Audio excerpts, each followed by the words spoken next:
ជំរាបសួរពុកម៉ែបងប្អូនទាំងអស់គ្នាថ្ងៃនេះគឺមេរលឹមទាំងព្រឹកតែម្ដងចាអញ្ចឹងហើយធ្វើឲ្យដំណាំរបស់នាងខ្ញុំឡើងស្រស់បំព្រងមែនតែនចាហើយថ្ងៃនេះដែរនាងខ្ញុំបានធ្វើនំបញ្ចុកញ៉ាំចាគឺនំបញ្ចុកសម្លប្រហើរហើយសម្រាប់នំបញ្ចុកសម្លប្រហើរនេះបងប្អូនគឺនាងខ្ញុំប្រើជើងមាន់យកមកស្ងោរ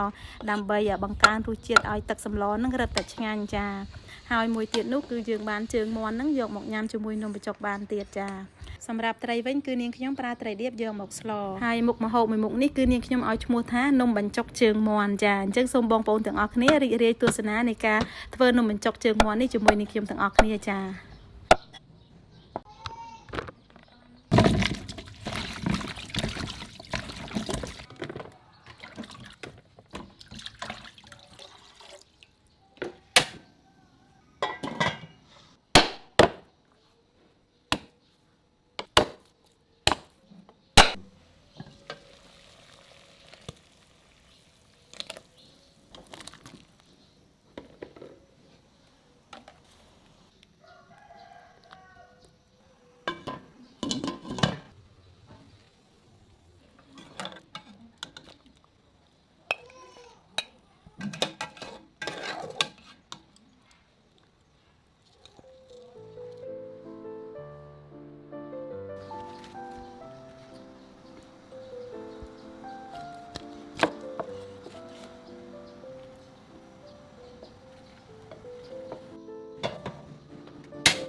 រៀបសួរបងប្អូនទាំងអស់គ្នាចាថ្ងៃនេះនាងខ្ញុំមានសម្លនំបញ្ចុកសម្លខ្មែរចាគឺសម្លប្រហើរធ្វើញ៉ាំនៅផ្ទះបាទគាត់ស្លសម្លប្រហើរជាមួយនឹងត្រីឌៀបចាត្រីឌៀបបងប្អូនថ្ងៃហ្នឹងនឹកចង់នំបញ្ចុកចឹងណាហើយពាក់យាខ្ញុំគាត់មានជើងមាន់ចាបាទជើងមាន់នេះសម្រាប់ញ៉ាំជាមួយនំបញ្ចុកបានដែរហើយយើងមានជក់ស្ពៃចាជក់ស្ពៃហ្នឹងសម្រាប់ញ៉ាំជាមួយនំបញ្ចុកដែរ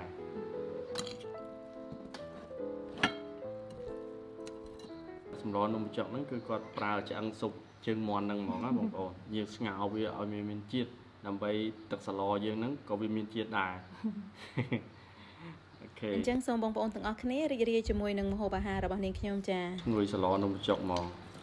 សឡនេះអូនប្រើជាច្រើនណាបងបាទថែមចូលក្នុងជើងមាន់ទាំងពីរដុំបុកក៏មានដាក់ថែមដែរ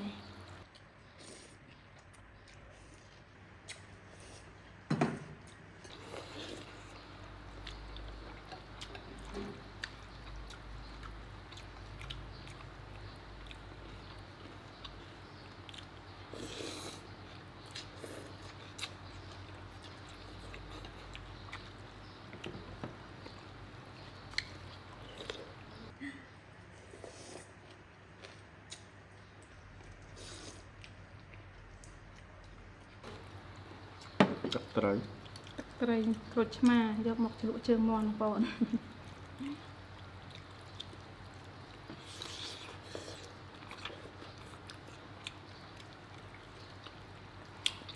ផុយមកញ៉ាំមកជើងមាន់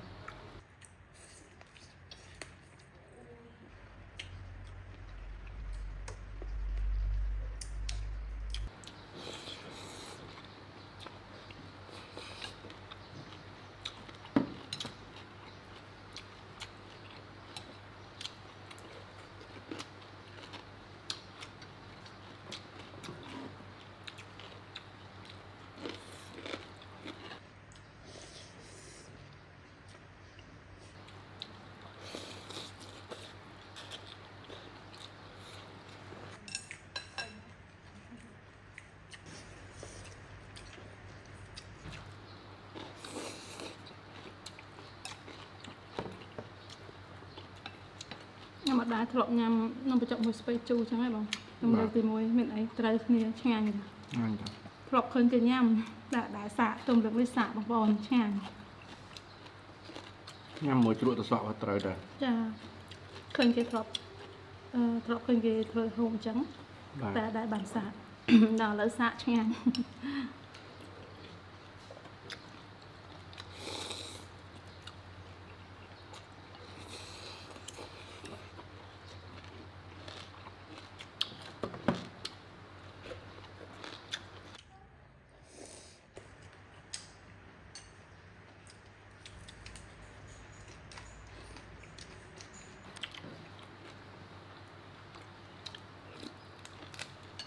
ថែមបន្លែបៃតង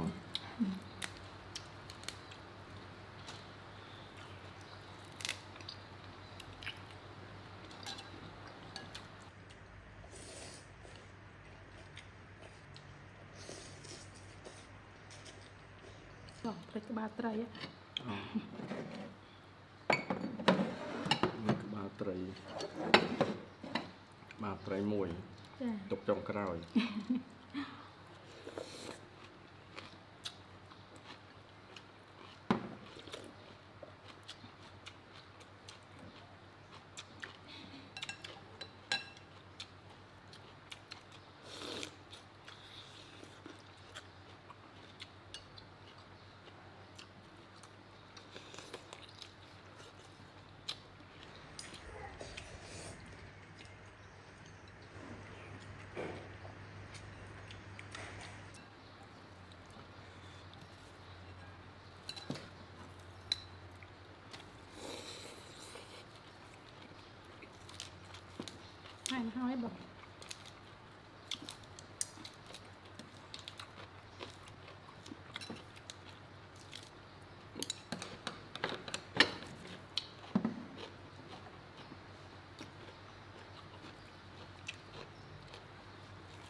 ផលិត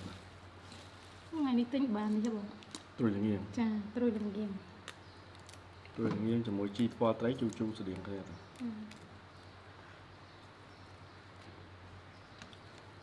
ត្រួយលំងៀងនិងត្រួយរាំង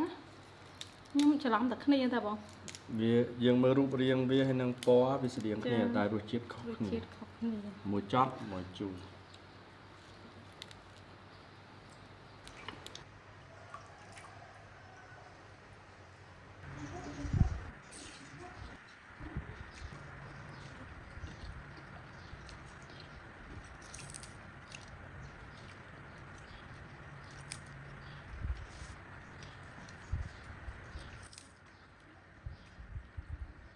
ស្រូបទឹកស្លមកទៅ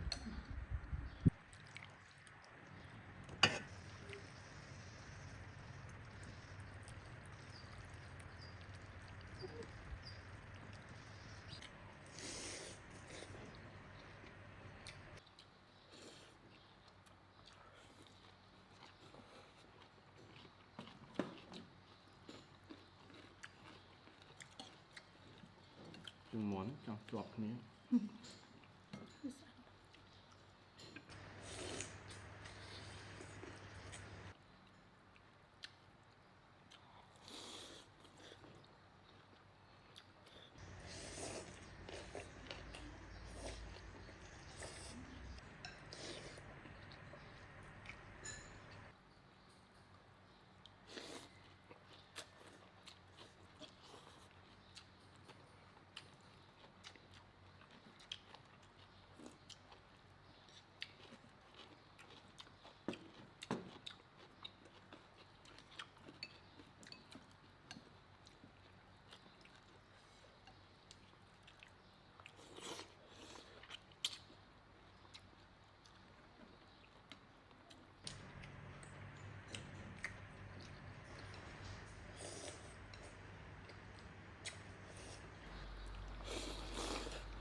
ពណ៌វាស្អាតសាច់ណាត្រីហ្នឹង ចា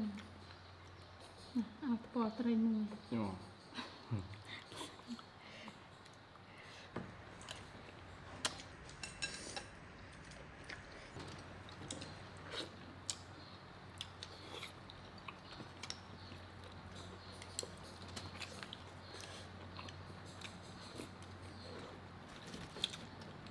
បងប្អូននៅសោះថ្មមួយទៀតនេះរបស់ខ្ញុំ អ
បាទ ញ៉ាំបងប្អូន ឆ្ងាញ់ ចា ហើយយើងញ៉ាំវាជាមួយជ្រក់ស្ពៃមកត្រូវគ្នាវាបង្កើនរសជាតិឲ្យនំបញ្ចុកយើងឆ្ងាញ់ជាងមុនណាវារៀងដុតបន្តិចជាហើយនឹងជូរvàជ្រក់ស្ពៃនេះឆ្ងាញ់ហ្មងហើយមានជើងមាន់ស្ងោរទៀត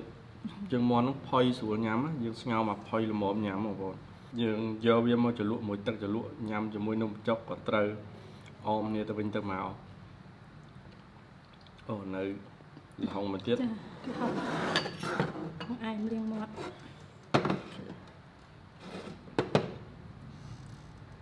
បងឯមលាងមាត់ល្ហុងទុំបងប្អូន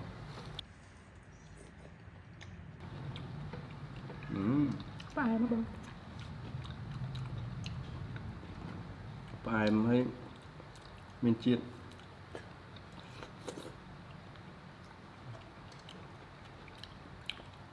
អូឆ្ងាញ់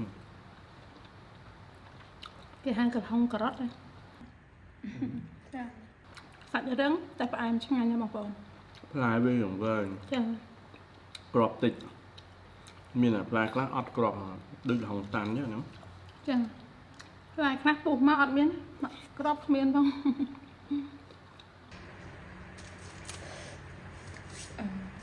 ចាបងប្អូនឥឡូវនេះវីដេអូរបស់ខ្ញុំបានបញ្ចប់នៅកន្លែងនេះហើយនាងខ្ញុំក៏សូមអរគុណច្រើនដល់បងប្អូនទាំងអស់គ្នាដែលបានចូលរួមទស្សនាវីដេអូរបស់នាងខ្ញុំតាំងពីដើមរហូតដល់ចប់ហើយកុំភ្លេចជួយ Subscribe ឲ្យនាងខ្ញុំម្នាក់មួយផងដើម្បីទទួលបានវីដេអូថ្មីៗទៀតអរគុណច្រើនជម្រាបលា ជូនពរសុខភាពល្អ